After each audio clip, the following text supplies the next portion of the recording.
बच्चों, आज हम लोग नमक नामक पाठ के विषय में पढ़ेंगे।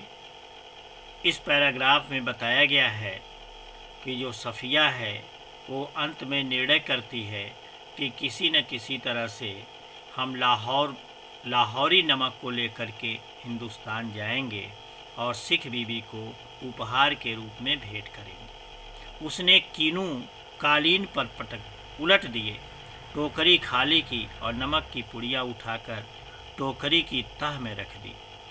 वो निर्णय करती है कि नमक की पुड़िया को हम टोकरी में छिपा के ले जाएंगे, ऊपर से कीनुओं को रख देंगे।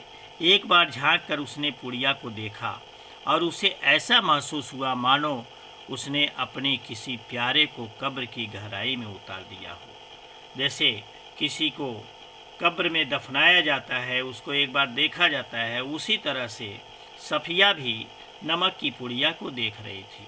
कुछ देर उकड़ू बैठी वह पुड़िया को ताकती रही और उन कहानियों को याद करती रही जिन्हें वह अपने बचपन में अम्मा से सुना करती थी। नमक को भी देख रही है और पुरानी कहानियों के विषय में भी सोच रही है जो उसकी माँ उसको अक्सर सुनाया करती थी, जिसमें शहजादा अपनी रान चीरकर हीरा छिपा लेता था और दैवों, खौफनाक भूतों तथा राक्षसों के सामने से होता हुआ सरहदों से गुजर जाता था। उस कहानी को याद करती है जिसमें शहजादा अर्थात राजकुमार अपने जंघे को चीरकर उसमें हीरा छिपा लेता है। रास्ते में देव, दूत, भूत, पिशाच मिलते हैं, राक्षस मिलते हैं, लेकिन उसकी परवाह न करते हुए वो सरहद को पार कर जाता है। इस कहानी को भी वो सुनती है, उसके विषय में सोचती है।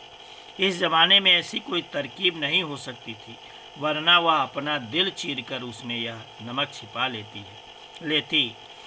उसने एक याह भरी।